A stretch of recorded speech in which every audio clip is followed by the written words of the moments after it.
ಈ ಜಾಗದಲ್ಲಿ ಇವತ್ತು ನನಗೆ ಅಂತ ಕರ್ಲಿಕ್ಕೆ ಇಷ್ಟವಾದ ಒಂದು ಬರ್ತಡೇ ಮಾತಾಡಿದ್ರೆ ನಾನು ಮತ್ತೆ ತಾಯಿ ಗರ್ಭದಲ್ಲಿ ಹುಟ್ಟಿ ಬಂದಿರಷ್ಟು ಖುಷಿಯಾಗಿದೆ. ನಾನು ಮೊದಲಾಗಿ ಬಂದು ಈಗ ಹುಟ್ಟಿ ಬಂದು ಈ ಹೊಸ ಕೆಲಸ ಮಾಡ್ತಾ ಇದ್ದೀನಿ, ಹೊಸ ಆರಂಭ ಮಾಡ್ತಾ ಇದ್ದೀನಿ, ಕ್ಲಿಯರ್ ಬಿಟ್ಟಿದ್ದೀನಿ, ಆರೋಗ್ಯದಲ್ಲಿ ಚೆನ್ನಾಗಿದ್ದೀನಿ ಅಂದರೆ ಇದಕ್ಕೆಲ್ಲ ಇಷ್ಟ ಅನ್ನೋದು ಸಾಧ್ಯ. ಆ ರೀತಿ ನೋಡಿ, ನಮ್ಮ ತಂದೆ ಹೇಳ್ತಾರೆ ಇಂಥವ್ರ ಜೊತೆ ಸೇರಬೇಡಿ ಅಂದೆ, ನಾನು ಸೇರಿದೆ, ನಮ್ಮ ತಂದೆ ಸೋತು. ನನ್ನ ಹೆಂಡತಿ ಪೊಲೀಸ್ ಡಿಪಾರ್ಟ್ಮೆಂಟಲ್ಲಿ ಕೆಲಸ ಮಾಡ್ತಾ ಇದ್ರು, ನೋವು ಮಾಡಿದೆ, ಮದುವೆ ಮಾಡೋದು ಮದುವೆ ಆದೆ, ಅವರು ಕೂಡ ಈ ಕುಡಿಯೋ ಒಂದು ಕೆಟ್ಟ ಜನರಿಂದ ತಡ್ಕೊಳ್ಳೋದಾಗಲೇ ಅವ್ರು ಸೂಸೈಡ್ ಮಾಡ್ಕೊಂಡು ಸತ್ತೋದ್ರು. ಜೀವನದಲ್ಲಿ ಏನು ಕಲಿಯೋಕ್ಕಾಗಿಲ್ಲ. ನಾವು ಬರೀ ಕೆಟ್ಟ ಬುದ್ಧಿ ಕಲ್ತಿ ಅವ್ರಿಗೂ ನೋವು ಕೊಟ್ಟು ನಾವು ನೋವು ತಗೊಂಡು ತಿರ್ಗಾ ಇನ್ನೊಂದು ಮದುವೆ ಆದೆ, ಅವ್ರಿಗೂ ನರಕ. ಆ ನರಕದಿಂದ ಅವ್ರಿಗೆ ಪುನರ್ಜನ್ಮ ಸಿಗಲೇ ಇಲ್ಲ. ನೋಡಿ, ನಮ್ಮ ತಂದೆ ತಾಯಿ ಮಕ್ಕಳು ಕುಡೀರಿ ಅಂತ ಯಾರು ಕೆಟ್ಟದ್ದು ಬೇಯಿಸೋದಿಲ್ಲ. ಹೆಂಡತಿ ಇಲ್ಲಿ ತಂದು ಸೇರಿಸೋದ್ರಿಂದ ಅವ್ರಿಗೆ ಏನು ಕೆಟ್ಟು ಬೇಯಿಸೋದಿಲ್ಲ.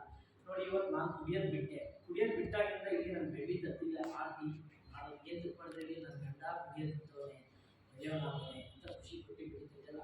ಅಂತ ವರ್ಷದಿಂದ ನಮ್ಮ ಅತ್ತೆ ಮಾತಾಡ್ಸೋದಿಲ್ಲ. ಇವತ್ತು ನಮ್ಮ ಅತ್ತೆ ಮಾವ ಎಲ್ಲ ಬಂದು ಬೆಳಗ ನಾನು ಇವತ್ತು ಪೂಜೆ ಅನ್ನೋದೇ ನಾನು ಮಾಡಿರಲಿಲ್ಲ. ಇವತ್ತೇ ನಾನು ಗಣೇಶ ಹಬ್ಬ ಇವತ್ತು ಫುಲ್ಲು ಫ್ಯಾಮಿಲಿ ಎಲ್ಲ ಬಂದು ಎಲ್ಲ ಅಚ್ಚುಕಟ್ಟಾಗಿ ಎಲ್ಲ ನಿಂತ್ಕೊಂಡು ಎಲ್ಲ ನೋಡ್ಕೊಂಡು ಬರ್ತಾರೆ.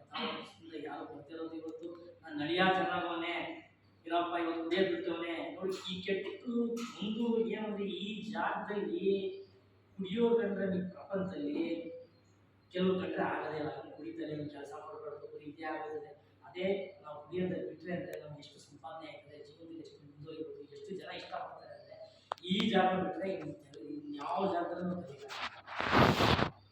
ಎಲ್ಲ ಜೀವನದಲ್ಲಿ ಮಾತಾಡ್ತೀವಿ 30-35 ವರ್ಷ 40 ವರ್ಷ ನಮ್ಮ ಸೋತಿ ನಮ್ಮ ಇದಕ್ಕೆ ನಮ್ಮ ದುರಾಂತರಕ್ಕೋಸ್ಕರ ನಾವು ಕುಡಿಯೋದಕ್ಕೆ ಕಲ್ತು ಜೀವನ ಮಾಡಿದ್ದೀವಿ. ಅವ್ರಿಗೋಸ್ಕರ ಬಿಟ್ಬಿಡಿ, 4 ವರ್ಷ 5 ವರ್ಷ 10 ವರ್ಷ ಅವ್ರಿಗೋಸ್ಕರ ಬಿಟ್ಬಿಡಿ. ನಮ್ಮ ಹೆಂಡತಿ ಖುಷಿಯಾಗಿ ಕಲ್ತಾ ಇರ್ತಾರೆ. ನೀವೇನು ತಂದ್ಕೊಳ್ದೇನೋ ಪರವಾಗಿಲ್ಲ,